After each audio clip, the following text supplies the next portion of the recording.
கர்த்தராகிய இயேசுவுக்கு மகிமை உண்டாகட்டும். கர்த்தர் தாமே கடந்து வந்து யாவரையும் ஆசீர்வதிப்பாராக. மீண்டுமாய் சகோதரர்களை காண்கிறதுல மிகுந்த மனமகிழ்ச்சி. அல்லேலூயா. கர்த்தராகிய இயேசு கிறிஸ்து உங்களுக்கு தாமே ஆசீர்வதிப்பாராக. இந்த நாளுடைய செய்திக்கு நேரம் கடந்து போகலாம். லாஸ்ட் வீக் நம்ம இந்த ரெக்கார்ட் பண்ண முடியல ஒரு சில காரணங்களால. லாஸ்ட் வீக் பார்த்த காரியங்களுடைய சின்ன ஒரு ரீகால் மட்டும் பார்க்கலாம் நினைக்கிறேன். அமேன். அநேக விதமாய் நம்முடைய ஆவிகளை தட்டி எழுப்புது என்று விசுவாசிக்கிறேன். அமேன். நம்ம எப்பேற்பட்ட விசுவாசத்துக்கு நேராக இதை கடந்து போகணும்னு சொல்லி நம்ம பார்க்கிறோம் இல்லைங்களா? முதலாம் யாத்திரையானது அது எவ்விதமான விசுவாசத்தை அவங்ககிட்ட கோரினது என்று சொன்னா, தேவன் அந்த விசுவாசத்துக்கு நேராக அவங்களை நடத்தினார். அமேன். ஏன்னு சொன்னா அவங்களோட விசுவாசம் ஆகாரத்தை குறித்து தானே. அவங்களோட விசுவாசம் எப்படி இருந்துச்சுன்னா, எகிப்திலுடைய அந்த எகிப்தை விட்டு வெளியே வரும்போது அந்த மாம்சத்தை குறிச்சு அவங்களுக்கு அவிதமான விசுவாசம் இருந்துச்சு. மாம்சம் மீன்ஸ் அவங்க சாப்பிட்ற இறைச்சி பண்டங்கள் மத்தியில அவங்க உட்காந்துருந்தாங்க. அவங்களுக்கு எப்போது பசிக்குதோ வெள்ளை பூண்டுகளும் இறைச்சிகளுடைய விசுவாசம் அவங்களுக்கு இருந்துச்சு. ஆமென். கரெக்டுங்களா? அவங்களுக்கு பசி வரும்போது வனாந்திரத்துக்கு அவங்களுக்கு கூட்டு வரும்போது, நம்ம எங்க இருக்கிறோம் இன்னைக்குன்னு சொல்லி நம்ம பார்த்தோம் லாஸ்ட் வீக். நம்ம கூட இன்னைக்கு எப்படி இருக்கிறோம்? வனாந்திரம் அப்படின்னு சொல்லும்போது ஒன்றும் செய்யக்கூடாத ஒரு பகுதின்னு அர்த்தம். இன்னைக்கு தேவன் வழி நடத்துகிறதான இடம் அது வனாந்திரமா இருக்குது இல்லைங்களா? அது இப்படியா உலகத்தில் ஒரு பிரீச்சர் இப்படி சொல்றாரு, மோசஸ் தேவனை விதமா எங்க நடத்தினாருன்னு சொன்னா, பேக் சைட் ஆஃப் டெசர்ட் அப்படின்னு சொன்னா வனாந்திரத்தின் பின்புறத்துக்கு நடத்தினாராம். பிடின்ற பட்டத்தை கொடுத்தாராம். பேக் சைட் ஆஃப் டெசர்ட், வனாந்திரத்துக்கு பின்புறம் அவர் வழி நடத்தி அங்க ஒரு எக்ஸ்பீரியன்ஸ் 40 இயர்ஸ் கொடுத்தாருன்றார். அது மாதிரி தேவனால் அழைக்கப்படுகிற ஒரு மனுஷனும் ஒரு வனாந்திர அனுபவம் தேவை. அப்படின்னு சொன்னா தனித்திருக்கிற ஒரு அனுபவம், எல்லாராலும் விடப்பட்ட ஒரு அனுபவம். நீங்க அதை பெற்றுக்கொள்வீர்களா? கண்டிப்பா நமக்கான ஏதோ ஒன்று தேவனால் வைக்கப்பட்டிருக்கிறது. ஆமென். நம்ம லாஸ்ட் வீக் அதை பார்த்தோம். அவங்களுக்கு தேவன் எதை எதிர்பார்த்தார் அப்படின்னு சொன்னா, அவங்களுடைய மைண்ட் பேரியர், அவங்களுடைய சிந்தனையுடைய அந்த கதவு எப்படி இருந்துச்சுன்னு சொன்னா, ஆகாரம் தேவைப்படும் போது எதை நோக்கி அவங்க பார்த்தாங்க அப்படின்னா, எகிப்தின் இறைச்சி பண்டங்கள் அண்டைகளை பார்த்தாங்க, வெள்ளைப்பூண்டுகளை பார்த்தாங்க. எப்போதெல்லாம் அவங்களுக்கு பசி ஏற்படுதோ அப்பெல்லாம் அவங்களுக்கு எது நினைப்பு வந்துச்சுங்க? எகிப்து தான் நினைப்புக்கு வந்துச்சு. அப்ப எகிப்து எதுக்கு அடையாளமா இருக்குது? உலகத்துக்கு அடையாளமா இருக்குது. அப்ப உலகத்தை விட்டு வெளியே வரும்போது தேவன் இயற்கைக்கு மேம்பட்ட விதத்துல வெளியே கொண்டு வரும்போது, ஆமென், இயற்கைக்கு மேம்பட்ட விதத்துல அவர் வெளியே கொண்டு வரும்போது ஏதோ ஒரு இயற்கைக்கு மேம்பட்ட காரியத்தை உங்களிடத்துல செய்யறார் இல்லைங்களா? அப்ப அந்த காரியத்தை நம்ம விசுவாசிக்கிறதுக்கு ஃபர்ஸ்ட் விசுவாசம் எப்படி வருதுன்னு சொல்லி பாக்குறோம். அப்படின்னா விசுவாசம் ஒரு கேள்வினால வருது. அந்த கேள்வியோடு கூட கேள்வி எங்க ஸ்டார்ட் ஆகுதுன்னு சொன்னா, நமக்கு ஒரு நெருக்கம் எப்பொழுது வருமோ அப்ப அந்த நெருக்கத்தின் பின்பதாக தான் தேவன் ஏதோ ஒரு பதிலீட கொடுக்குறார். நெருக்கம் இல்லாதபடிக்கு நம்ம விசுவாசிக்க முடியாது. நான் அடிக்கடி சொல்றேன், டினாமினேஷன் அண்டர்ஸ்டாண்டிங்ல நம்ம இல்ல. நம்ம எந்த அண்டர்ஸ்டாண்டிங்ல இல்ல? டினாமினேஷன் அண்டர்ஸ்டாண்டிங்ல இல்ல. நம்ம என்னங்க, நம்ம சாதாரண மனவாட்டியானவள் சாதாரணமா ஜெபம் பண்ண முடியாது, சாதாரணமா வேதம் வாசிக்க முடியாது, சாதாரணமா மெசேஜ் கேட்க முடியாது. இது நீங்க கேட்கறதுக்கு நீங்க ஒரு வினோதமா என்ன பார்க்கலாம். நல்லா கவனிங்க. டினாமினேஷன் அவர் கணக்குல ப்ரே பண்ணுவாங்க, அவர் கணக்குல புக்ஸ் படிப்பாங்க, அவர் கணக்குல பைபிள் படிப்பாங்க. உங்களால முடியாது. தெரியுங்களா? உங்களுக்கு ரீசன் சொல்றேன் உங்களுக்கு. நான் அதுக்கப்புறம் நான் செய்திக்குள்ள போறேன். தேவன் காயின் ஆபேலை 2 பேர் இருக்கும்போது ஒரு எழுப்புதல் 2 பேரை கொண்டு வரும் தீர்க்கதரிசி சொல்றாரு. ஒரு எழுப்புதல் எத்தனை பேர் கொண்டு வரும்? அந்த 2 பேர் காயின் ஆபேலா இருந்தாங்க. இந்த 2 பேரும் பலிக்கு யார் முதல்ல வந்தாங்க? ஏங்க ஆபேல் வர கிடையாது, ஆபேல் லேட்டா வந்தார். அதுக்கு பின்னாடி ஒரு ரெவலேஷன் இருக்கு, நல்லா புரிஞ்சுக்கோங்க. ஆராதனைக்கு முதல்ல வந்தது எப்பொழுதுமே காயின் தான். ஆராதனைக்கு முதல்ல வந்தது யாருங்க? நல்லா கவனிங்க. உங்களுக்கு தெரிஞ்ச விஷயத்தை தான் காட்டுறேன். ஒரு சின்ன லூப் ஓபன் பண்ணி காட்டுறேன் உங்களுக்கு. ஆராதனைக்கு தேவன் ஆராதிக்கணும், பிரியப்படுத்தணும்னு சொல்லி ஃபர்ஸ்ட் வந்தது காயின், அப்புறம் ஆபேல் தான் வந்தது. காயின் வசனம் சொல்றது, சில நாள் சென்ற பின்பு காயின் தன்னுடைய நிலத்தின் கனிகளை தேவனுக்கு காணிக்கையாக கொண்டு வந்தான். அதுக்கப்புறம் காயின் ஆபேல் வராரு. இந்த ஒரு டைம் லைன் கேப் எவ்வளவுன்னு சொல்லி பார்த்தா நமக்கு தெரியாது. ஆனா தேவன் அங்கீகரிச்சது யார் அங்கீகரிச்சார் அப்படின்னு சொன்னா ஆபேலை தான் அங்கீகரிச்சார். இப்போ இங்க லீகலிஸ்டா பாத்தீங்க சொன்னா, இங்க ஒரு காயின் என்ன பண்றான்? சுயமா நான் ஃபர்ஸ்ட் போகணும், நான் எல்லா விஷயத்திலையும் முதல்ல நிக்கணும், இப்படி நான் இதை செய்யறது மூலமா தேவனை பிரியப்படுத்த முடியும்ன்ற நினைப்போட இருக்கிறான். காயின் செய்யறதுக்கு பின்பதாக இருக்கிற நோக்கம் தன் சுய கிரியையா இருக்குது. கவனிக்கிறீங்களா நான் சொல்ற விஷயம்? அவனுக்கு விசுவாசம் இல்ல. என்ன இருந்துச்சு? சுயக்கிரியை. நான் இப்படி செய்யறதுனால என்னுடைய கிரியையினால தேவனை என்ன பண்ண முடியும்? பிரியப்படுத்த முடியும், ஏற்றுக்கொண்டுருவாருன்னு நினைக்கிறான். ஆனா ஆபேல் வரவே இல்லை. தேவன் வெயிட் பண்ணிட்டே இருக்கிறார், காயின் பார்த்துட்டே இருக்கிறார். நல்லா கவனிங்க, காயின் பார்த்துட்டே இருக்கிறார். இவன் பலிபீடத்தை ரெடி பண்ணியாச்சு இல்லைங்களா? கனிகளை பூக்கள் எல்லாம் அலங்கரிச்சாச்சு. அங்க என்ன பண்றாருங்க? காயின் ஆபேல் வெயிட் பண்ணிட்டே இருக்கிறார். வெயிட் பண்ணிட்டே இருக்கிறாரு, வரவே இல்லை, ஆபேல் வரவே இல்லை. ஆபேல் என்ன பண்ணலங்க, வரவே இல்லை, வரவே இல்லை, வரவே இல்லை, வரவே இல்லை. ஆபேல் வர்றதுக்கு ஏதோ ஒண்ணு ஆபேலுக்கு தேவைப்படுது. ஆமென். கிரகிக்கிறீங்களா? ஏதோ ஒரு காரியம் ஆபேலுக்கு தேவைப்படுது. இந்த நான் தேவனிடத்துக்கு போறதுக்கு எனக்கு என்ன தேவைப்படுதுன்னு சொன்னா ஒரு வெளிப்பாடு வேணும். நான் தேவன்கிட்ட போறேன், இப்போ தேவன் என்னை ஏத்துக்கணும்னு சொன்னா எனக்கு எப்படி தேவன் ஏத்துக்குவாருன்னு சொன்னா அதுக்கான பாவத்துக்கான பரிகாரத்தை கொண்டு வரணும். பாவத்தின் பரிகாரம் எங்க இருக்குன்னு சொன்னா ரத்தத்துல இருக்குது. அந்த ரத்தம் எந்த ரத்தமா இருக்குன்னு சொன்னா ஆட்டுக்குட்டியின் ரத்தமா இருக்குது. எப்படி கரெக்டா அங்க பசு இருக்குது, அதே போல கேமல் அதாவது ஒட்டகம் இருக்குது, குதிரை இருக்குது, அது இருக்குது, இது இருக்குது, எல்லாமே இருக்குது. எல்லாம் இருந்தாலும் எக்ஸாக்டா ஆபேல் போய் எதை எடுக்கிறாருன்னு சொன்னா ஆட்டுக்குட்டி எடுக்கிறார் இல்லைங்களா? இவர் டைரக்டா போய் கனிகளை எடுத்து வந்துட்டாரு. இவர் டைரக்டா போய் இன்னைக்கு அதுதான் பார்க்க போறோம் நான் சொல்றேன். இவர் டைரக்டா போய் என்ன பண்றாருங்க, தன்னோட உழைப்பின் பலனை தூக்கின்னு வந்துட்டார். புரிஞ்சுங்களா உங்களுக்கு? ஆனா ஆபேல் வெயிட் பண்றாரு. அப்போ ஆபேலே நீ ஏன்டா வரணும்னு சொன்னா உனக்கு என்ன வேணும், வெளிப்பாடு வேணும். தேவன் ஆபேலுடைய கண்களை ஓபன் பண்ணாரு. ஓபன் பண்ணும்போது ஆபேல் எங்க போறாருங்க, உலக தோற்றத்துக்கு முன்னாடி போறாரு. தேவனுடைய சிந்தையில ஒரு ஆட்டுக்குட்டி அடிக்கப்படுறத பாக்குறாரு. ஓ, பாவத்துக்கான பலி ஒரு ஆட்டுக்குட்டி, நானும் ஒரு ஆட்டுக்குட்டியை கொண்டு போகணும். அப்ப அந்த வெளிப்பாடு வரும்போது தான் ஆபேல் என்ன பண்றாரு, வராரு. ஆட்டை என்ன பண்றாருங்க, அந்த கொடியில கட்டி இழுத்துன்னு வர்றாரு. இப்போ இந்த வெளிப்பாடு இல்லாம இங்க ஆராதனை என்ன பண்ணாது, நடக்காது. நான் அதனாலதான் சொன்னேன், டினாமினேஷன் வர்ஷிப்புக்கும் நம்மளுடைய வர்ஷிப்புக்கும் என்ன இருக்குதுங்க, அவங்க ஸ்கூல் மாதிரி பண்ணிட்டே இருப்பாங்க. இங்க என்டையர் மெசேஜ்ல கூட டினாமினேஷனல் அண்டர்ஸ்டாண்டிங் இருக்கிறவங்க அப்படிதான் இருப்பாங்க. புரியுதுங்களா உங்களுக்கு? அப்ப உங்களுக்கு சரியான ரெவலேஷன் இருக்குன்னு சொன்னா நீங்க ஜெபம் பண்றதுக்கு கூட தேவன் ஏதோ ஒரு விஷயத்தை புஷ் பண்ணி தள்ளுவார். சும்மா உங்களுக்கு ஜெபம் பண்ண முடியாது, என்னால சும்மா என்ன பண்ண முடியாது. இது தேசத்துக்காக ஜெபம் பண்றாங்க, பெந்தெகோஸ்தே அண்டர்ஸ்டாண்டிங்ல தேசத்துக்காக ஜெபம் பண்ணுவாங்க, ராப்பகலா அழுது ஜெபம் பண்ணுவாங்க. இப்போ நீங்க இந்த என்டையர் மெசேஜ் வந்த பின்னாடி எத்தனை பேர் ஜெபம் பண்றதுக்கு வந்திருக்கீங்க? உண்மையே பேசுங்க, வராது. ராப்பகலா அழுது ஜெபம் பண்றது நல்லது, அழுது ஜெபம் பண்றது நல்லது. ஆனாலும் தேவன் அதுக்கேற்ற ஒரு வெளிப்பாடு உங்களுக்கு கொடுக்கும் போது அந்த வெளிப்பாடு தான் விசுவாசத்தை கொண்டு வரும். விசுவாசம் தான் உங்களை என்ன பண்ணுங்க, உள்ளறையை நோக்கி புஷ் பண்ணும்.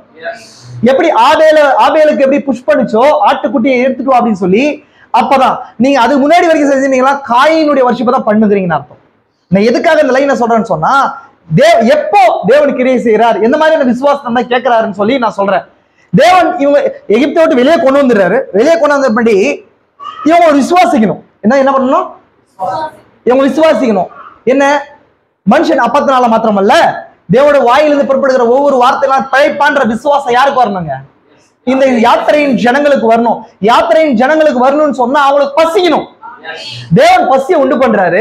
அவங்க பசிக்கிறாங்க, ஐயோ அம்மான்னு கத்துறாங்க. அப்ப என்ன பண்றாங்க, மோசேயை நோக்கி முறையிடுறாங்க. அப்படி இருக்கும்போது எகிப்துல இருந்து எங்களை கூட்டிட்டு வந்துட்டீங்களே, அங்க இறைச்சி பாத்திரம் உட்காந்தன்னு சொல்லி அவங்க சாப்பாடு, அவங்க மைண்ட் எங்க போகுது, டைரக்டா பசின உடனே திரும்ப உலகத்தை நோக்கி போகுது. அப்ப தேவன் அவங்களை திருப்பி பசிக்கான பதிலீடு திரும்ப உலகத்துல இல்ல, நான் என்னுடைய வார்த்தையினால உங்க பசி ஆச்சப்படும் சொல்லி டர்ன் பண்றாரு. புரியுதுங்களா உங்களுக்கு? டர்ன் பண்றாரு. டர்ன் பண்ணி அப்பதான் கொடுக்குறாரு, காடையை கொடுக்குறாரு, மன்னாவை தராரு இல்லைங்களா? இதெல்லாம் எப்படி கிடைக்குது அப்படின்னு சொன்னா தேவன் அவருடைய வார்த்தையை ஜீவ அப்பம் அப்படின்றத உணரணும். உணர்றதுக்கு முன்னாடி அவங்களுக்கு என்ன வேணுங்க, விசுவாசம் வேணும். அந்த விசுவாசத்துக்கு என்ன தேவைப்படுது, அந்த இடத்துல அங்க பசி தாகம் தேவைப்படுது. ஏதோ ஒரு நெருக்கம் தான் நமக்கு வந்து ஒரு பரிபூர்ண விசுவாசத்தை கொடுக்குது. புரியுதுங்களா உங்களுக்கு? டாக்டர் இதெல்லாம் முடியாதுன்னு சொல்லும் போதுதான் என்ன பண்ணுவோம், சுகமளிப்பவர் இங்கே இருக்கிறார், மகத்தான வைத்தியர் இங்கே இருக்கிறார் அப்படின்னு வருவோம். நாங்க அது வரைக்கும் என்ன பண்ண மாட்டோம், வரமாட்டோம் சகோதரா. யதார்த்தம், இது யதார்த்தமான விஷயம். தேவன் அப்படி மனவாட்டிக்குள்ள அப்பேற்பட்ட காரியங்களை வச்சுட்டே வராரு. புரியுதுங்களா உங்களுக்கு? நம்ம நேச்சுரல் பர்சன்ஸ் தான் இந்த செய்தி நம்மள சூப்பர் நேச்சுரல் பர்சன்ஸா மாத்துது. நம்ம இயற்கையானவர்கள் தான் நம்ம இயற்கைக்கு மேம்பட்டவர்களா மாத்துறதுக்கு தான் இந்த மெசேஜ். புரிஞ்சுங்களா? நம்ம இயற்கைக்கு மேம்பட்டவர்களா மாத்துறது எதுங்க, இந்த மெசேஜ் தான். இப்ப டினாமினேஷனல் அண்டர்ஸ்டாண்டிங்ல சும்மா இயற்கைக்கு மேம்பட்டவர்களா நம்மளை காட்டிக் கொள்வது கிடையாது. ஆமென். அப்போ தேவன் எல்லாத்துக்குமே 42 ஸ்டேஷன்ஸ் வச்சு அவங்க நடத்திட்டே வராரு. இதே ஒரு கான்சிக்வன்சஸ் வந்து இதே மாதிரியான ஒரு முக்கியத்துவம் நிறைந்த ஒரு பகுதி இரண்டாம் யாத்திரையின் தூதனுக்கு வருது. யாருங்க இரண்டாம் யாத்திரையின் தூதன்? கிறிஸ்துக்கு அதே காட்சி வருது. அவரு வனாந்திரத்துல வழியா என்ன பண்றாரு? வழி நடத்தப்படுறாரு. அங்க 40 வருஷம், இங்க ஒரு 40 நாள். அங்கேயும் ஞானஸ்தானத்துக்கு அப்புறம் அங்கேயும் செங்கலுக்குள்ள ஞானஸ்தானம் பெற்ற பின்பதாக இங்கேயும் ஞானஸ்தானத்துக்கு அப்புறம் வழி நடத்தப்படுறாரு. அவங்க அதை புரிஞ்சுக்கவே இல்லை. ஆனா இவர் என்ன பண்றாரு? கரெக்டா புரிஞ்சுக்கிறாரு. பிசாசு வர்றான், அதே நேரத்துல வர்றான். இவருக்கு பசி வருது. பசி வந்த பின்னாடி இவர் என்ன சொல்றாரு? மனுஷன் 40 நாள் மாத்திரமல்ல, முதலாம் யாத்திரையில யார் இத சொன்னாரு? அவரே மாம்சத்துல வந்து இங்க பேசிட்டு இருக்கிறார். பிசாசு கிட்ட சொல்றாரு, அந்த வார்த்தையை சொன்னது நான் தான், அந்த வார்த்தையை சொன்னது நான் தான் அப்படின்னு சொல்லி அதை உறுதிப்படுத்துறதுக்கு வந்து அவங்க அங்க நிக்கிறார். நிக்கும் போது நான் அந்த லாஸ்ட் வீக் ஒரு காரியத்தை உங்களுக்கு சொன்னேன். கரெக்டா நம்முடைய பலமுள்ள தூதன் அந்த காரியத்தை நம்ம வெளிப்படுத்தி கொடுத்தார் இல்லைங்களா? அப்போ எகிப்து ஜனங்களுக்கு ஆகாரம் சொல்லும் போது அவங்களுடைய மைண்ட் செட் எதை நோக்கி திரும்பிச்சுன்னு பார்த்தோம். கரெக்டுங்களா? ஏன்னா பிரீவியஸா அவங்க ஆகாரத்தை பெற்றுக்கொண்ட வழியின் ஊடாக தான் அவங்க மைண்ட் திரும்பும். அதே போல முதலாம் யாத்திரையின் ஜனங்கள் அந்த பக்கம் திரும்பும் போது தேவன் விசுவாசத்தை வேற பக்கம் திருப்புறார். மனுஷன் 40 நாள் மாத்திரமல்ல, அப்படின்னா இயற்கைக்கு மேம்பட்ட உதத்துல தூதருடைய மன்னாவினாலும் காடையினால நான் போஷிக்க முடியும்ன்ற அந்த விசுவாசத்துக்கு நேரம் திருப்புறார். இப்ப 2வது யாத்திரைக்கு வரும்போது பிசாசு என்ன பண்றான்னு சொன்னா, முதலாம் யாத்திரையில நடந்த அந்த விஷயத்தை எடுத்து வந்து காட்டுறான். எப்படி முதலாம் யாத்திரையில தேவன் மன்னாவை கொடுத்தாரோ, தேவன் இந்த காடையை கொடுத்தாரோ, அதே மாதிரி செஞ்சு சாப்பிடுங்கன்றான். ரெவலேஷன் புரியுதா? ரெவலேஷன் புரியுதா? என்ன புரிஞ்சுங்களா உங்களுக்கு? பிசாசு என்ன பண்றான்? எப்போதுமே தேவனை ஃபாலோ அப் பண்றான புதிய காரியத்தை கொண்டு வர மாட்டான். இப்ப 2வது யாத்திரை வரும்போது அவரு இன்னொரு காரியத்துக்கு என்ன பண்றாங்க? புஷ் பண்றாரு. என்னன்னு சொன்னா, இப்போ மனுஷன் 40 நாள் மாத்திரமல்ல, தேவனோட வாயிலிருந்து புறப்படுகிற ஒரு வார்த்தையினால பிழைப்பான். இப்ப ஜீசஸ் கிட்ட எல்லாரும் வராங்க. வரும்போது மீட்டிங் அட்டெண்ட் பண்ணி முடிக்கிறாங்க. முடிச்ச பின்னாடி அவங்களுக்கு பசிக்குது. பசிச்ச உடனே என்ன பண்றாரு? 2 மீன் 5 அப்பத்தை வச்சு என்ன பண்றாருங்க? 5000 பேருக்கு போஷிக்கிறார். இப்போ நம்ம மைண்ட் முதலாம் யாத்திரையில பார்த்த உடனே அது 2வது யாத்திரைக்கு ஃபாலோ அப் ஆகுது. முதலாம் யாத்திரை 2வது யாத்திரை ஃபாலோ அப் ஆகுது. அப்படின்னா முதலாம் யாத்திரையின் ஜனங்கள் அவங்களோட விசுவாசம், உணவுக்கான விசுவாசம் எகிப்தா இருந்துச்சு. 2வது யாத்திரைக்கு வரும்போது முதலாம் யாத்திரையில தேவன் என்ன சொன்னாரோ அதை ஃபாலோ பண்ணுச்சு. புரிஞ்சுக்கோங்க நல்லா. முதலாம் யாத்திரையில என்ன நடந்துச்சு? தேவன் எப்படி திருப்பினார்னா, நான் காடையால போஷிக்க முடியும் அப்படின்னா அவர் வார்த்தையினால என்ன பண்ண முடியும்? ஒன்றிலிருந்து ஒண்ணு சிருஷ்டிக்க முடியும்ன்ற அந்த கட்டத்துக்கு கொண்டு வந்தார். அப்படின்னா ஏதோ ஒரு பொருளை தேவன் சிருஷ்டித்து அவங்க பசி என்ன பண்ணாரு? ஆச்சுனாரா இல்லையா? கவனிக்கிறீங்களா? புரிஞ்சுங்களா? உங்களுக்கு என்ன காரியத்துல போக்கஸ் பண்றதுக்கு கவனிங்க. இப்ப 2வது யாத்திரை வரும்போது அது ரியாலிட்டி ஃபார்முக்கு வந்துச்சு. அதான் ஜீசஸ் செஞ்சு காட்டினார். என்ன செஞ்சு காட்டினாருன்னு சொன்னா, 2 மீன் எடுத்தார், 5 அப்பத்தை எடுத்துக்கினாரு. 5 மீன் எடுத்துக்கினார், சாரி 5 அப்பத்தை எடுத்துக்கினாரு. திரளா மல்டிப்ளை பண்ணார். புரிஞ்சுங்களா உங்களுக்கு? ஆனாலுமே 2வது யாத்திரையில அவர் சொன்ன போக்கஸ் லைனே வேற. லாஸ்ட் வீக் பார்த்து என்ன, இப்போ நேச்சுரலான ஒரு விஷயம் நடக்குது, சூப்பர் நேச்சுரல் ஒரு விஷயம் இருக்கு. 2 விஷயம் இருக்கு. என்னங்க? நேச்சுரல் விஷயம், நேச்சுரல்னா இயற்கையானது. இப்போ உங்களுக்கு பசி வருது. பசி வருதுன்னா பசியை போக்கிக் கொள்றதுக்கு என்ன பண்ணுவோம்? இயற்கையா தேவன் வைத்த வழி என்னன்னு சொன்னா, இந்த பூமியில நமக்கு ஆகாரத்தை வச்சிருக்கிறார் இல்லைங்களா? அது என்னவா இருக்கலாம்? இதுலங்க வெஜிடேரியன் சாப்பாடா இருக்கலாம், காய்கறிகளா இருக்கலாம், அதுவா இருக்கலாம், இதுவா இருக்கலாம். இதெல்லாம் சாப்பிட்ட உடனே என்ன ஆகும்னா, அந்த சாப்பாடு என்னுடைய இறப்பைக்குள்ள போய் அதை செரிச்சு என்ன வரும்? குளுக்கோஸா மாறி, சுக்ரோஸா மாறி, அதுதான் எனக்கு எனர்ஜியா கொடுக்கும். அப்படின்னா எனக்குள்ள இருக்கிற செல்ஸ்க்கெல்லாம் என்ன பண்ணுங்க? அது இல்லாம வந்தா அந்த செல் வந்து வீக் ஆகும் போது தான் பசி அப்படின்னு சொல்லி என் மூளைக்கு சொல்லும். அப்பதான் போய் என்ன பண்ணுவேன்? எனக்கு பசிக்குதுன்னு சாப்பிடுவேன். பசின்றது எப்படி உருவாகுது? புரியுதுங்களா உங்களுக்கு? நான் உயிரோட வாழ்றதுக்கு எனக்குள்ள இருக்கிற சின்ன சின்ன செல்ஸ் எல்லாம் என்ன பண்ணுது? அதுக்கு எனர்ஜி இல்லாம என்ன பண்ணுதுன்னு சொன்னா என் மூளைக்கு தட்டுது. அப்ப நீ பசிக்குது, நீ என்ன பண்ணும்? ஆகாரத்தை பெற்றுக்கொள். எனர்ஜி வேணும்னு சொன்னா இந்த சரீரத்துக்கு எனர்ஜி கொடுக்கக்கூடிய மாம்ச ரீதியான விஷயங்கள் நோக்கி தேடு. அது அரிசியா இருக்கலாம், அதுவா இருக்கலாம், இது நான்வெஜ்ஜா இருக்கலாம் இல்லைங்களா? இது இயற்கையானது. இது இயற்கையானது. ஆனா நம்ம எந்த நாட்கள்ல இருக்கிறோம்னா இயற்கைக்கு மேம்பட்ட நாட்கள்ல இருக்கிறோம். புரிஞ்சுங்களா? நல்லா கவனிக்கிறீங்களா? இப்போ நம்மளுடைய மைண்ட் செட் எதை நோக்கி திரும்பும் எகைன் அப்படின்னு சொன்னா, திரும்பும் ஜீசஸ் சொன்ன அந்த காரியத்தை நோக்கி திரும்பும். அவர் எப்படி பண்ணார் அப்படின்னா 5 அப்பத்தை எடுத்துக்கினார், 2 மீன் எடுத்தார். இப்போ 3rd புல் வந்த உடனே நானும் கூட நாங்க என்ன பண்ணுவோம்? 5 அப்பமும் 2 மீன் எடுத்து நாங்க சாப்பிடுவோம். மீன்ஸ் அப்படின்னா ஏதோ ஒரு இடத்துல ஆகாரம் எனக்கு வரும்ன்ற அந்த விசுவாசம் நமக்கு இருக்கும். கரெக்டுங்களா? கரெக்டா விசுவாசிக்கிறீங்களா? ஆனா தேவன் கோருறது அது அல்ல. தேவன் கேட்கறது அது அல்ல. அதுக்கு மேல ஒரு விஷயம் இருக்குது. அதான் நான் காட்ட விரும்புறேன் உங்களுக்கு. இப்போ நம்மளோட மைண்ட் எங்க எதை நோக்கி போகும்னு சொன்னா நம்மளோட மிற்பிதாக்களை நோக்கி போவோம், நம்மளோட தீர்க்கதரிசியை நோக்கி போவோம். அப்படின்னா அவர் தீர்க்கதரிசி என்ன பண்ணாரு அப்படின்னு சொல்லி பார்க்கும்போது, இல்ல இயேசு கிறிஸ்து என்ன பண்ணாரு, எலியா என்ன பண்ணாரு, அங்க சாரிபாத்து விதவையின் வீட்டுக்கு போகும்போது எண்ணெயையும் மாவையும் என்ன பண்ணாருங்க அங்க ரீப்ரொடியூஸ் ஆச்சு, அதாவது மறு உற்பத்தி ஆச்சு. அப்ப தேவன் என்ன பண்ணார், போஷிச்சார், ஆகாரத்தை கொடுத்தார். அங்க ரேவன்ஸ் மூலமா, அந்த காக்கைகள் மூலமா ஆகாரம் கொடுக்கப்பட்டுச்சு. இயேசு கிறிஸ்து அப்பத்தை கொடுத்தார். அப்ப நம்மளுடைய விசுவாசம் தேர்ட் புல் நமக்கு என்ன எதுக்கு நேரா போவோம்னு சொன்னா, இது மாதிரி மல்டிபிகேஷன் விசுவாசம் வரும் நமக்கு. நம்ம எனக்கு பசின உடனே தேவனே எனக்கு ஒரு தேவைன்னே தேவன் தேவையை சந்திக்கிறார். எப்படி சந்திக்கிறார், எனக்கு இன்னைக்கு ஒரு தேவை, ஒரு அமௌண்ட் எனக்கு தேவைப்படுது, பைனான்சியலா நான் வீக்கா இருக்கிறேன், பைனான்சியலா வீக்கா இருக்கிற போது யாரோ கொண்டு வந்து இந்த பிரதர் கொடுப்பாங்க. இல்ல எனக்கு வீட்டுல சாப்பாடு இல்லைன்னும் போது என் வீட்டுல என்ன பண்ணுங்க, என்னுடைய எண்ணெயின் பாத்திரத்துல மாவு பாத்திரத்திலயும் மாவு ப்ரொடியூஸ் ஆகும். இதுதான் நம்மளுடைய மைண்ட் செட் அங்க உருவாகும். ஏன்னா ப்ரீவியஸா நம்ம பார்த்த விசுவாசம் எது, அதுவா இருக்குது. ஆனா அது கிடையாது. தேவன் எதிர்பார்க்கிற அவர் கோர்ற விசுவாசம் இல்ல எக்ஸ்பெக்ட் பண்ற விசுவாசம் வேற. என்னன்னா இயற்கைக்கு மேம்பட்ட, அதான் ஜீசஸ் சொன்னார். பார்த்தோம் ஜீசஸ் என்ன சொன்னாரு, மனுஷன் அப்பத்தினால மாத்திரமல்ல. இப்ப இதை நம்ம எப்படி புரிஞ்சுக்கிறோம்னா, ஓ ஆவிக்குரிய விதத்துல ஜீவிக்கிற ஜீவியத்தை புரியுது அப்படின்னு புரிஞ்சுக்கிறோம். ஒரு வகையில அது கரெக்ட். ஆனா தேர்ட் புல் அப்படின்னு சொல்லி வரும்போது நம்மளோட கோர்ஸே வேற. அது என்னவா இருக்குன்னு சொன்னா, இப்போ நான் ஒரு எக்ஸாம்பிள் சொல்றேன், கவனிங்க நல்லா. இந்த சகோதரர்கள் வந்திருக்காங்க, அந்த முக்கியமான பாயிண்ட் மட்டும் சொல்றேன். இயற்கையானதும் இயற்கைக்கு மேம்பட்டதுக்கும் இருக்கிற டிஃபரெண்ட் என்னன்னு சொன்னா, ஒரு இடத்துக்கு போறாரு, அங்க திராட்சை ரசம் குறைவுபடுது. திராட்சை ரசம் எப்படி பண்றாங்க உங்களுக்கு தெரியுமா? திராட்சை ரசத்தை எப்படி பண்றாங்க, எப்படி ப்ரிப்பேர் பண்றாங்கன்னு சொன்னா, அவங்க திராட்சை தோட்டத்தை வாடகைக்கு எடுப்பாங்க. புரியுதுங்களா உங்களுக்கு? அந்த ரெண்டுக்கு எடுத்து 6 மாசத்துக்கு முன்னாடியே ப்ரிப்பேர் பண்ணி, அந்த இப்ப எங்களுக்கு ஒரு மேரேஜ் வருதுன்னு சொன்னா அந்த 6 மாசம் முன்னாடி அதுக்கு கூப்பிடுற அந்த ஆட்களுக்கு விருந்தினர்களுக்கு ஏற்ற விதத்துல இந்த திராட்சை ரசம் அந்த தோட்டம் கரெக்டா இருக்குன்னு சொல்லி அதை எடுத்து ரெண்டுக்கு எடுத்து அதை ப்ரிப்பேர் பண்ணி பிசைஞ்சு ரெடி பண்ணி 6 மாசம் ப்ராசஸ். திராட்சை விதையை போட்டு மேல வந்து அது கனியா வந்து அதுக்கப்புறம் போய் அதை அந்த அந்த தோட்டத்தை என்ன பண்ணுவாங்க, ரெண்ட் எடுத்து அதை வாங்கி பிசைஞ்சு ஃபர்மெண்ட் பண்ணி, ஃபர்மெண்ட்னா திராட்சை ரசமா, திராட்சை ரசம் வேற, ஜூஸ் வேற, ஒயின் வேற. புரியுதா இல்லைங்களா? இது நேச்சுரல், இயற்கையானது. இயற்கையானது அதுவாங்களா? கரெக்டுங்களா? இப்போ ஜீசஸ் வரும்போது என்ன பண்றாரு அப்படின்னு சொன்னா, இந்த தண்ணீரை திராட்சை ரசமா மாத்துறாரு. என்ன மாத்துறாரு அப்படின்னு சொன்னா, இந்த 6 மாசத்து ப்ராசஸ அப்படியே 5 நிமிஷத்துக்கு மாத்துறாரு. இயற்கையானது ஒண்ணு, இயற்கைக்கு மேம்பட்டது ஒண்ணு.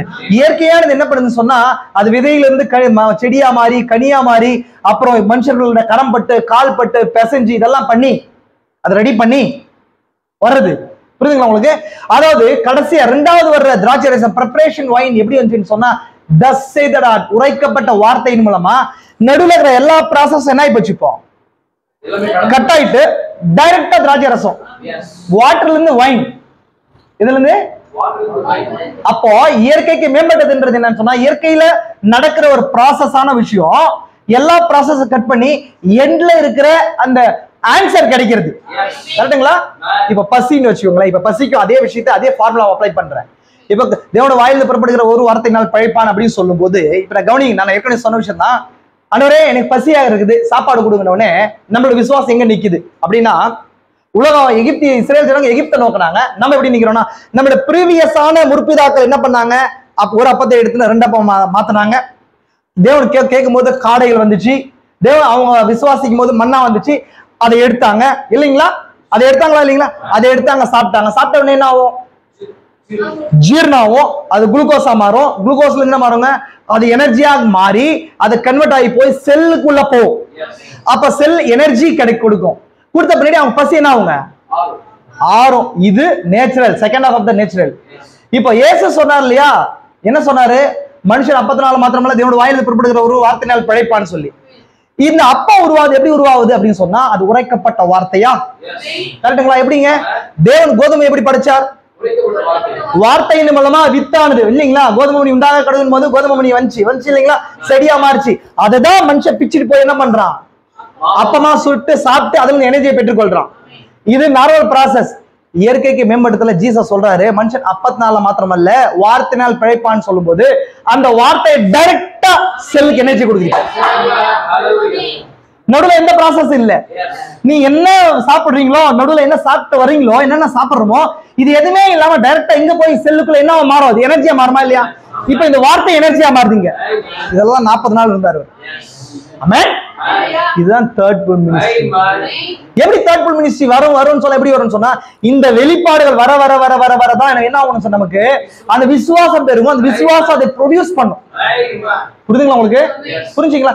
இதுதான் நம்ம லாஸ்ட் வீக் பார்த்தோம். தேவன் எங்க அதை கொண்டு போறார், நம்ம கிட்ட எக்ஸ்பெக்ட் பண்ற எக்ஸ்பெக்டேஷன் என்ன?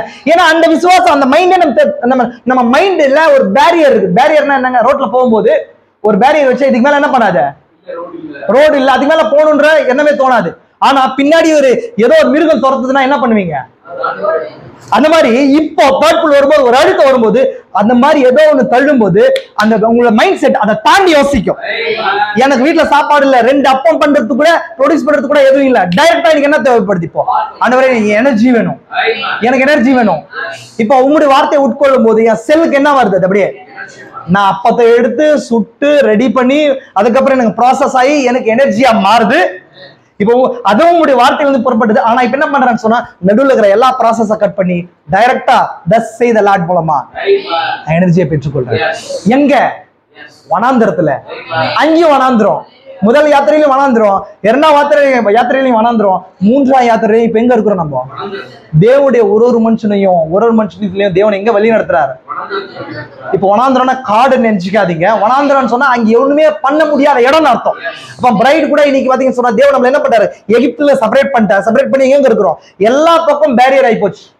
தேவனையே நம்பி வாழணும் அப்படின்னா பில்லர் ஆஃப் ஃபயரனே நம்பி போகணும், மேகஸ்தம்பத்தையே நம்பி போகணும். அந்த வழியில தேவன் இங்க வச்சிருக்கிறார். ஆமென்.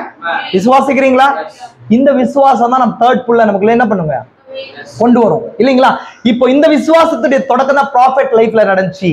ஆமென். ப்ராஃபெட் லைஃப்ல நடந்து இப்ப மனவாட்டி, அதிலும் மகத்தான காரியங்களை மனவாட்டிக்குள்ள நடக்கும். டென்ட் மினிஸ்ட்ரி கீழே, கூடாரத்துக்கு கீழே, அந்த கூடாரமே மனவாட்டி தான். ஆமென். நம்ம பார்த்திருக்கிறோமா இல்லைங்களா? அப்ப நம்மளுடைய விசுவாசம் ஒரு பேரியர் போட்டு நிறுத்திடக்கூடாது.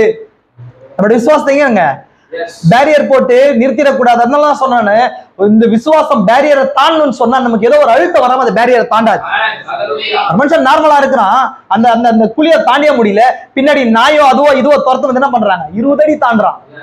அதுதான் சும்மா. இப்போ ஒரு சில பிரதர்ஸ் நீங்க கேக்குறீங்க, எப்படி பிரதர் தேர்ட் புல் நடக்கும்? நடக்காது சகோதரா. இப்பெல்லாம் உனக்கு ஒரு அழுத்தம் வரும்.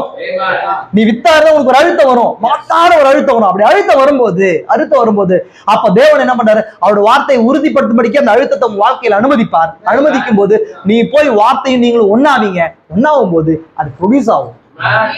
புரியுதுங்களா உங்களுக்கு? அது சிருஷ்டிகருடைய சத்தமா இருக்கும். சிருஷ்டிகருடைய அது பப்ளிக் ஷோவாவும் இருக்காது. புரியுதுங்களா உங்களுக்கு? அது பப்ளிக் ஷோவாவும் இருக்காது. எலியாவை போல, பிரதர் பேனாம போல அது பப்ளிக் ஷோவா என்னங்க இருக்காது. சைலண்டா எலிசாவை போல இருக்கும். ஆமென். விசுவாசிக்கிறீங்களா? இதெல்லாம் லாஸ்ட் வீக் நம்ம பிரீஃபா வேற விஷயங்கள்ல பார்த்தோம் இல்லைங்களா? நம்ம வேற விஷயத்துல உள்திரைக்குள்ளாய் கடந்து போகிற ஒரு எக்ஸ்பீரியன்ஸை பார்த்தோம் இல்லைங்களா? உள்திரைக்குள்ளாய் கடந்து போகிற அனுபவத்தை பார்த்தது எந்த மாதிரியான காரியம்னு சொல்லிட்டு இல்லைங்களா? ஏன்னு சொன்னா அதை சின்ன ரீகால் பண்ணும்போது உங்களுக்கு யூஸ்ஃபுல்லா இருக்கும்னு சொல்லி நான் நினைச்சேன். ஆமென். நெக்ஸ்ட் இன்னைக்கு நம்ம பார்க்க போற அந்த செய்தியோட தலைப்பு என்ன? நம்ம லாஸ்ட் வீக் முன்னாடி இருந்து எதை ஸ்டார்ட் பண்ணோம்? சர்ப்பத்தின் அடிச்சுவடு ஸ்டார்ட் பண்ணோம். ஏன்னா இதை நம்ம ஏன் பார்க்கணுன்றதுக்கு ஒரு சில காரியங்கள்லாம் நான் சொன்னேன். ஏன் பார்க்கணும் அப்படின்னா, சர்ப்பத்தின் வித்து, ஏன்னா ரொம்ப இம்பார்ட்டன்ட் விஷயம். தீர்க்கதரிசி கடைசியா பிரீச் பண்ணணும்னு நினைச்ச ஒரு சப்ஜெக்ட் இதாங்க. ஆரம்பத்தில் இருந்த மிருகம், முடிவில் இருந்த மிருகம். ஆரம்பத்தில் இருந்த மிருகம், முடிவு இருந்த beast at the beginning, beast at the end, a beast at the beginning, beast at the end. Sir, trial of the serpent. சர்ப்பத்தின் அடிச்சு ஓடுன்ற செய்தியை தீர்க்கதரிசி பிரீச் பண்ண நினைச்சார். அது பிரீச் பண்றதுக்கு பின்பதாக இருக்கிற நோக்கங்களை சொன்னார். ஏன் சொன்னாரு? பொலிட்டிக்கல், அரசியல் நடக்கிற மாற்றங்களும் சபையில எடுக்கிற மாற்றங்களை குறிச்சு சொன்னார் இல்லைங்களா? அவர் வாழ்க்கையில் நடந்துச்சா இல்லையா? ஏன் சொல்றாரு அப்படின்றதெல்லாம் சொல்லிட்டேன். அதுக்கப்புறம் ரூல்ஸ் அண்ட் ரெகுலேஷன்ஸ் எல்லாம் சொல்லிட்டேன். நான் இன்னைக்கு டேபை மிஸ் பண்ணிட்டு வந்துட்டேன் நான் இது பிரீச் பண்றதுக்கு அந்த நோட்ஸ் எல்லாம். பட் நான் கொஞ்சம் எடுத்து வச்சிருக்கிறேன். ஒரு சில சின்ன சின்ன காரியங்களை மட்டும் உங்களுக்கு காட்டலாம் நினைக்கிறேன். நீங்க ஆல்ரெடி சர்ப்பத்தின் வித்தை குறிச்சு நம்ம எல்லாம் பார்த்திருக்கிறோம். பட் இன்னும் கொஞ்சம் டைம் கொடுங்க. பரிசுத்த ஆவியானவர் இன்னும் மேன்மையா இந்த வெளிப்பாடை இன்னும் வளர செய்து கனி கொடுக்க செய்வார். ஆமென். புரிஞ்சுக்கலாம் உங்களுக்கு? அப்ப சர்ப்பத்தின் அடிச்சோட ஏன் பார்க்கணும் அப்படின்னு சொன்னா, அந்த சர்ப்பத்தின் அடிச்சோட எதோட கூட சம்பந்தப்பட்டதுன்னு சொன்னா, மிருகத்தின் முத்திரையோடு சம்பந்தப்பட்டது. அந்த மிருகத்தின் முத்திரை யார் மிருகத்தின் முத்திரையில யார் மாட்டாம இருப்பாங்க அப்படின்னா, சிக்கி கொள்ளாம இருப்பாங்கன்னு சொன்னா ஜீவ புஸ்தகத்துல பேர் எழுதப்பட்டவங்க. யார் ஜீவ புஸ்தகத்துல பேர் எழுதப்பட்டவங்கன்னு சொன்னா முன்குறிக்கப்பட்ட வித்துக்கள் இல்லைங்களா? இப்ப தீர்க்கதரிசி ஏன் சர்ப்பத்தின் வித்தை பேசினாருன்னு சொல்லி நான் சொன்னா நம்ம பார்த்தோமா? ஏன் பேசினார்? 2000 வருஷமா எத்தனையோ பிரீச்சர்ஸ் உலகத்துல வந்திருக்காங்க. அவங்க யாருமே மேஜரான நபர்கள் சர்ப்பத்தின் வித்தை பேசல. சர்ப்பத்தின் வித்து ரொம்ப கான்ட்ரடிக்டான அப்படின்னு சொன்னா முரண்பாடா நமக்கு தோணுது. அதான் மேடம் 1958ல அந்த செய்தியை பேசுறாரு. அப்படி பேசும்போது அந்த செய்தி இன்னைக்கு வருமே கான்ட்ரடிக்டா வந்து டினாமினேஷனால புரிந்து கொள்ளப்படுது. சரியான ஒரு அபிஷேகம் இல்லாத ஒரு நபர் சர்ப்பத்தின் வித்தை புரிந்து கொள்றதும் எக்ஸ்பிளைன் பண்ணதுக்கும் முடியாது. நல்லா கவனிங்க. அதனாலதான் நம்ம என்ன ஏறக்குறைய 15 சப்டைட்டில்ஸ் பார்த்தோம். சர்ப்பத்தின் வித்தை பார்க்கும்போது 15 சப்டைட்டில்ஸ் பார்த்தோமா இல்லைங்களா? சர்ப்பத்தின் வித்தை அடிச்சோட ஏன் பார்க்கணும்? நம்ம சர்ப்பத்தின் வித்தை மட்டும் பார்க்கல, சர்ப்பத்தின் அடிச்சோடு. அடிச்சோடுனா என்னங்க? ட்ரையல், ஒரு ரூட். அது எங்க தொடங்குச்சு? பீஸ்ட் அட் த பிகினிங் அப்படின்னா ஆரம்பத்துல இருக்கிற மிருகம், முடிவுல இருக்கிற மிருகம். அதுதான் வெளிப்படுத்தல் 12ஆம் அதிகாரத்துல பாக்குறோம். என்ன பார்த்தோம்னு சொன்னா அன்றியும் பெரிய ஒரு அடையாளம் வானத்துல காணப்பட்டது. 2வது அடையாளத்தை பாக்குறோம் இல்லைங்களா? அது பழைய பாம்பு இருந்துச்சு இல்லைங்களா? வானத்துல யுத்தம் உண்டாச்சு. மிகாயேலும் சேர்ந்த தூதர்களும் யுத்தம் பண்ணினார். யுத்தம் பண்ணி ஜெயம் கொள்ளவில்லை. பழைய பாம்பாகிய பெரிய வலு சர்ப்பம் தள்ளப்பட்டதுன்னு சொல்லப்படுது. பழைய பாம்பாகிய பெரிய வலு சர்ப்பம். அப்போ எதை குறிச்சு பழைய பாம்பு? ஓல்டு சர்பன்ட் தான் எதை குறிச்சு சொல்லப்படுது? இப்ப தீர்க்கதரிசி சொல்றாரு, எந்த ஒரு காரியத்துக்கு நம்ம எங்க போக சொல்றாரு? ஆதியாகமத்துக்கு. நம்ம வாழ்க்கையில நடக்கிற கிரியையாகட்டும், குடும்ப பிரச்சனையா இருக்கட்டும், எந்த விஷயமா இருந்தாலும் கோ டு ஜெனசிஸ் ஃபர்ஸ்ட். ஆதியாகமத்துக்கு போனீங்க சொன்னா அதுக்கு பதிலா கண்டுபிடிச்சிடலாம். நீ எங்க போக வேண்டிய அவசியமே கிடையாது.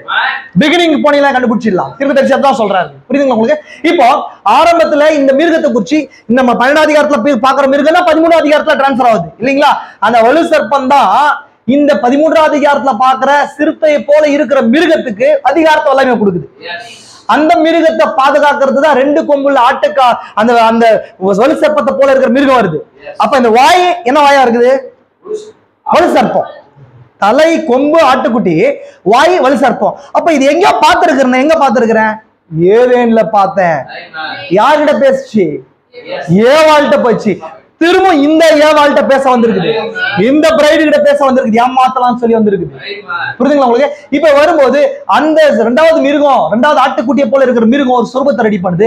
அந்த சொரூபத்தை வணங்கறதுலதான் என்ன இருக்குதுன்னா மிருகத்தின் முத்திரை இருக்கு. ஆமே, நம்ம அதை பார்த்தோம். நம்ம அதுக்கப்புறம் இந்த மிருகத்தின் முத்திரையை பத்தி யார் அதை சிக்கி கொள்ளாம இருப்பாங்க அப்படின்னு சொன்னா ஜீவ புஸ்தகத்துல பேர் எழுதப்பட்டவங்க இல்லைங்களா? ஆட்டுக்குட்டியாரோட ஜீவ புஸ்தகத்துல பேர் எழுதப்பட்டவங்க என்ன பண்ண மாட்டாங்க? அந்த மிருகத்தின் முத்திரைக்குள்ள ஆக மாட்டாங்க. இப்ப மிருகத்தின் முத்திரையை குறிச்சு ரெவலேஷன் ஏன் தீர்க்கதரிசி பேசுறாரு?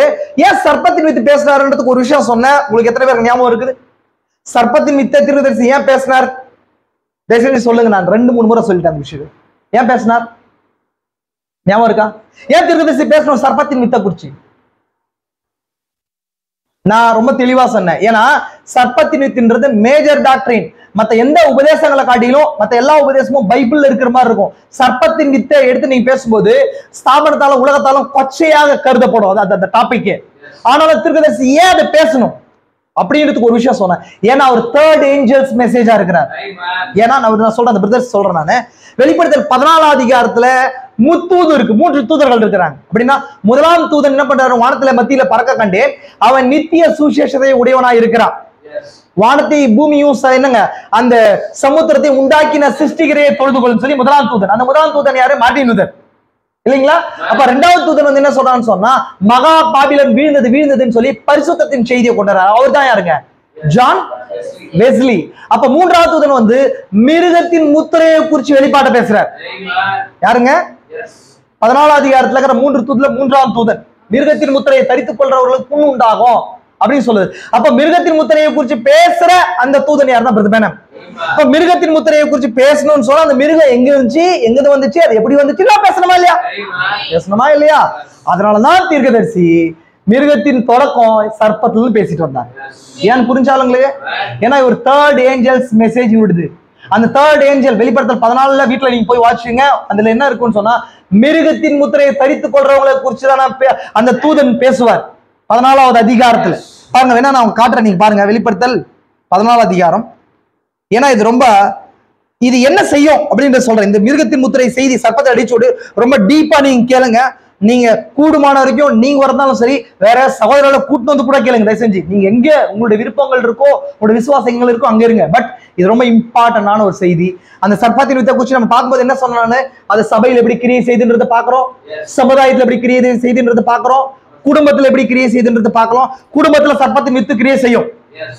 சர்ப்பத்தின் அடிச்சுவோடு, சர்ப்பத்தின் வித்துல சர்ப்பத்தின் அடிச்சுவோடே கிரியை. அடிச்சுவோடுன்னா என்ன அர்த்தங்க தெரியுமா?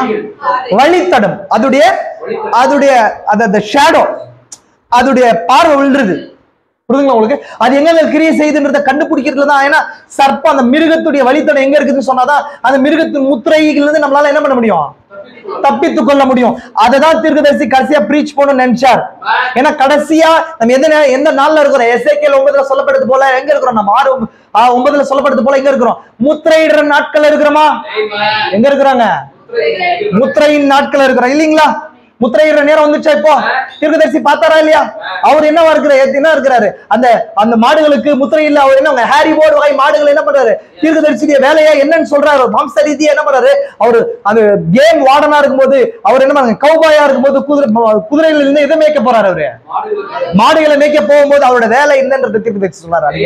நான் அந்த சரியான மாடுகளுக்கு, இந்த ரத்த பிளட் லைன்ல இருக்கிற மாடுகளுக்கு முத்திரை எடுத்து முத்திரையை ரெடி பண்ற வேலையா. படிச்சீங்களா இல்லையா? அப்ப தீர்க்கதரிசி பிசிக்கலா ஒரு விஷயம் பண்ணிருப்பாரு சொன்னா, ஸ்பிரிச்சுவலாவும் என்ன பண்ணுவாரு? அப்ப தீர்க்கதரிசி எதுல வந்தாரு? எதுல இந்த மாடுகளை பார்க்க போவாங்க? குதிரையில. குதிரை எதுங்க? குதிரையோ இத்தனை நாளைக்கு ஆயத்தப்படும், ஜெயமோ கத்தனால் வரும். குதிரை எப்போதுமே வல்லமைக்கு அடையாளமா இருக்குது, அது வார்த்தைக்கு அடையாளமா இருக்குது. தீர்க்கதரிசி வெள்ளை குதிரைன்றது எப்போதுமே வார்த்தையில நடப்பதுன்றார். அப்ப தீர்க்கதரிசி அந்த ரைட்ல வரும்போது என்ன செய்யறாருன்னு சொன்னா, அந்த முத்திரையை காய்ச்சுற வேலையா வருது. என்ன வேலையாங்க? காய்ச்சுற வேலை. முத்திரையை காய்ச்சி என்ன பண்ணணும்னு சொன்னா, அந்த பிளட் லைன்ல இருக்கிற மாடை கூப்பிடுங்க. எல்லா மாடும் கிடையாது. என்ன மாடு? பிளட் லைன் இருக்கும், ஜீன் இருக்கும், ஒரு குறிப்பிட்ட வகை ஜீன். அப்ப நம்ம தேவட வித்தை கூட்டணும் என்ன போற மேல சீல் ஐடியா. மத்ததெல்லாம் என்ன பண்ணு? மிருகத்தின் முத்திரை வேற முத்திரைக்குள்ள போ. அப்போ சீலுக்கு பின்னாடி என்ன இருக்குன்னு சொன்னா, அதிகாரியுடைய அந்த ஓனர் யாருன்றத காட்டும். முத்திரை பின்புதான் 3 ரகசியம் இருக்கா நம்ம பார்த்தோமா? முத்திரை என்ன சொல்லுதுங்க? யார் ஓனர்ன்றதை காட்டுது. அது முத்திரைன்றது பாதுகாப்பா குறிக்குது, முத்திரை போகும் இடத்தை குறிக்குது இல்லீங்களா? அப்படின்னு சொன்னா என்ன பண்றாங்க சொன்னா, ஒரு கவர்மெண்ட் சீல் இருந்தா அந்த இடத்த போய் யாராவது வச்சிட முடியுமா? அப்ப அந்த சீல் இருக்கும்போது அது பாதுகாப்பு குறிக்குதா இல்லையா? அப்ப அந்த முத்திரை, அந்த சீல் யார் ஓனர்ன்றதை காட்டுதா இல்லையா? அப்போ இந்த பொருளை எங்க போய் கடைசியா சேரப்போகுதுன்றதை காட்டுதா இல்லையா? அதான் முத்திரை. 2 முத்திரை இருக்குது இல்லீங்களா? ஒண்ணு மிருகத்தின் முத்திரை, இன்னொன்னு தேவனுடைய முத்திரை. அப்ப அந்த மிருகத்தின் முத்திரையை பார்க்கணும்னு சொன்னா, அந்த மிருகம் என்னவா இருந்துச்சு? அப்போ எந்த ஒரு வெளிப்படுத்துற விசேஷத்துல பாக்குற முடிவின் பாகத்தை நீங்க பாத்தீங்கன்னு சொன்னா, அதோட தொடக்கம் எங்க பாக்கணும்னு சொல்லி தீர்க்கதரிசி சொல்லியிருக்காரு, ஆதியாகமத்துல. அப்போ அதனாலதான் அந்த ட்ரையல தீர்க்கதரிசி மிருகத்தின் முத்திரையை ட்ரையல் என்ன பண்றாரு? முத்திரையை பார்க்கறது முன்னாடி மிருகத்தை பார்த்தாரு, மிருகத்துக்கு முன்னாடி என்ன வலிசர்ப்பத்தை பார்த்தாரு. அது எங்க இருந்துச்சு? ஆதியாகமத்துல இருந்துச்சு. அந்த ஆதியாகமத்துல தான் முதல் முத்திரை போடப்பட்டுச்சு. அந்த முத்திரையிடப்பட்ட முதல் மனுஷன் காயினா இருந்தான்னு சொல்லி தீர்க்கதரிசி சொன்னார். புரிஞ்சா இல்லைங்களா? அப்ப அந்த வழி தடுத்து அப்படியே கவனிச்சுட்டே வந்தீங்கன்னு சொன்னா, இந்த நாட்கள்ல முக்கியமா எல்லாம் பிரிகிற நேரம். அந்த முத்திரையை பார்த்தா பிரியுது. சாயங்காலம் ஆகும்போது மாடுகள் என்ன பண்றாங்கன்னு சொன்னா, கௌபாய்ஸ் எல்லாம் என்ன பண்றாங்க? பிரிப்பாங்க. பிரிக்கும் போது முத்திரையை பார்ப்பாங்க. எல்லாம் என்ன முத்திரையில இருக்குதுன்னு பார்ப்பாங்க. அப்போ முத்திரை இடுற நேரத்துல இருக்கணும் நம்ம இல்லைங்களா? உங்களுக்கு புரிஞ்சுங்களா? அதனாலதான் தீர்க்கதரிசி சர்ப்பத்தின் வித்தை போதிச்சார். ஏன்னா என்ன ஏஞ்சல் இவரு? என்ன தேர்ட் ஏஞ்சல் மிருகத்தின் முத்திரையை குறிச்சி வெளிப்பாட கொடு. மிருகத்தின் முத்திரையை குறிச்சி வெளிப்பாட கொடுக்கணும்னா மிருகம் எதுன்னு தெரியணும், மிருகம் எங்க தெரியணும், அதோட வழித்தோட ஆதியாகமத்துல எங்க தோன்றுச்சுன்னு தெரியணும். அதனாலதான் தீர்க்கதரிசி சர்ப்பத்தின் வித்து செய்தியை கொடுக்க வேண்டியதா இருந்துச்சு. ஏதோ இவர் சாதாரணமா கொடுக்கல. சர்ப்பத்தின் வித்து also mystery under the seven seals. 7 seals பின்னாடி இருக்கிற ஒரு மிஸ்ட்ரி. அது எதுக்கு பின்னாடி இருக்கிற மிஸ்ட்ரி? 7 முத்திரைகளுக்கு கீழே இருக்கிற மிஸ்ட்ரி 7 சீல். நமக்கு தெரியுமா? இன்னைக்கு காட்லி சீல், தேவனுடைய முத்திரை, அதாவது தேவனுடைய முத்திரை காட் சீல் எது தெரியுமா? 7வது முத்திரை. 7வது முத்திரை தான் நம்ம இன்னைக்கு போட போற முத்திரை, பரிசுத்த முத்திரை. புரிஞ்சா இல்லைங்களா? 7வது முத்திரை நான் உங்களுக்கு ஆல்ரெடி சொல்லியிருக்கேன். திரும்ப அந்த காரியத்தை நான் சொல்ல விருப்பப்படல. நீங்க ரிமைண்ட் பண்ணிக்கோங்க.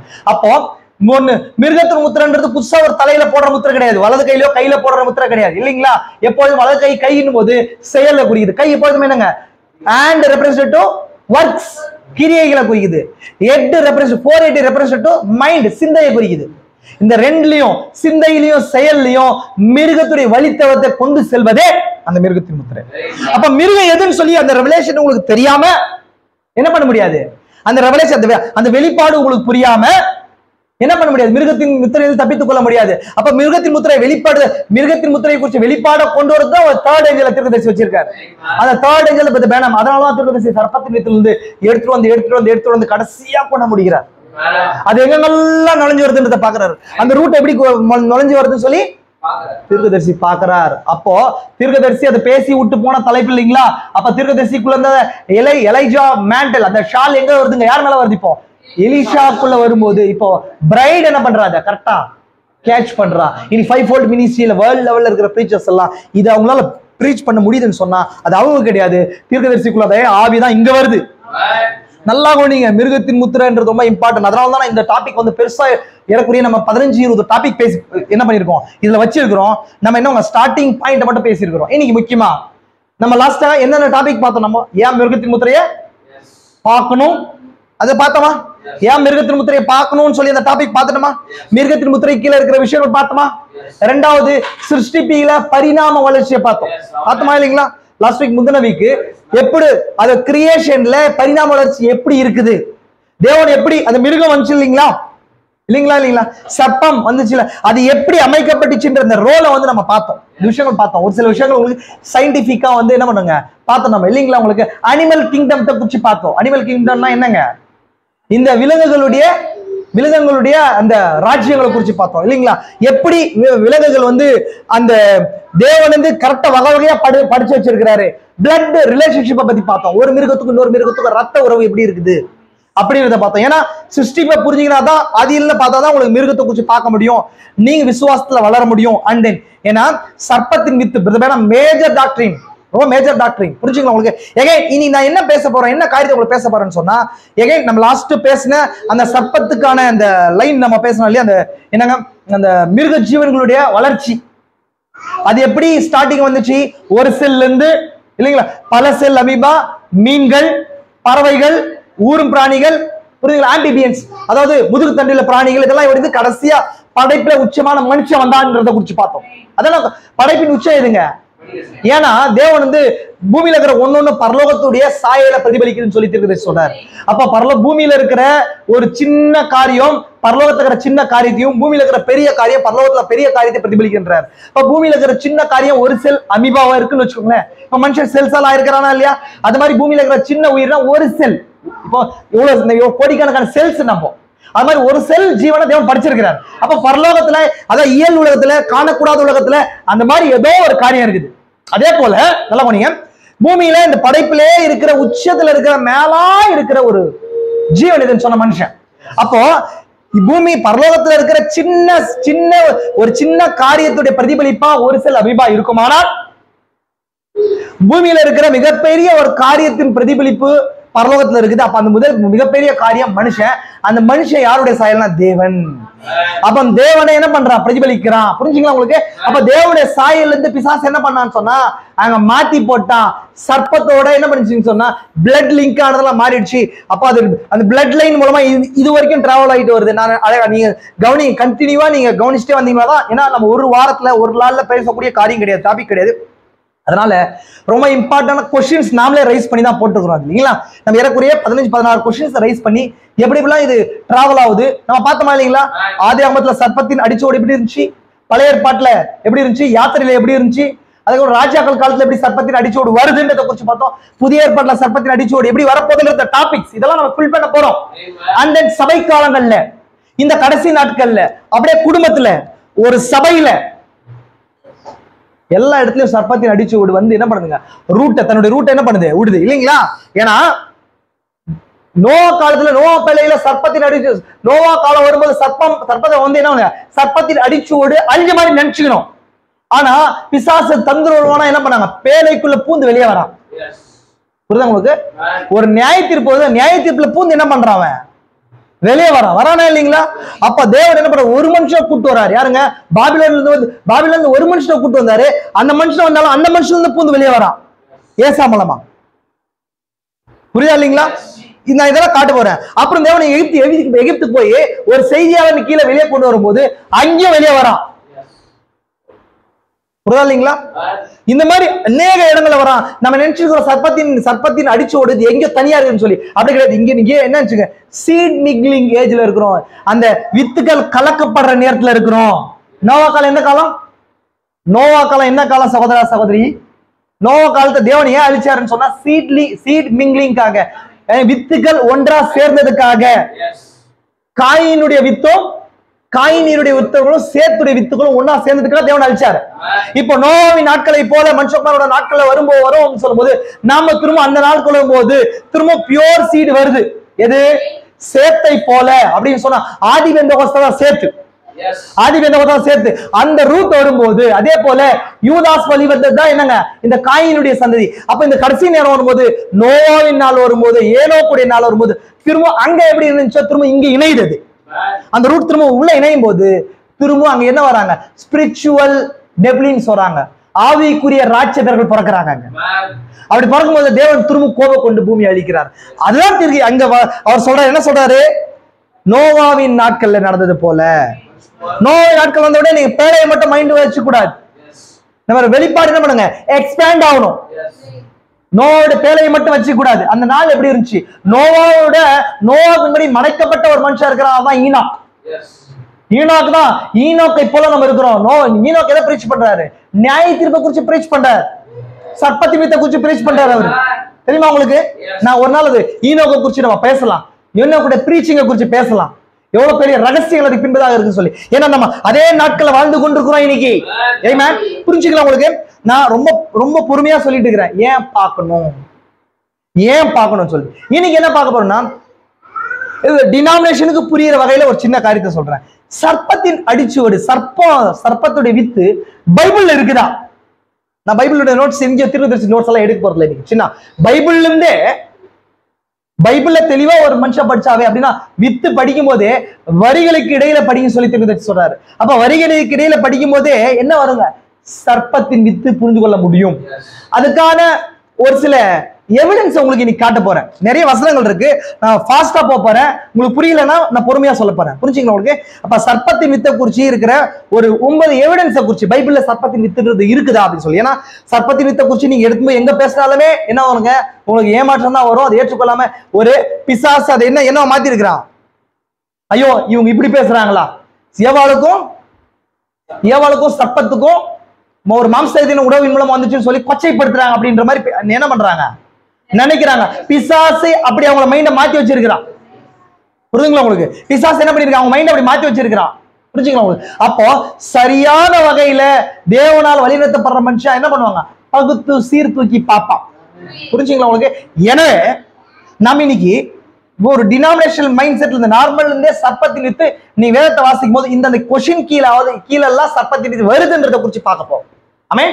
பார்க்கலாமா? ரெடியா இருக்கிறீங்களா?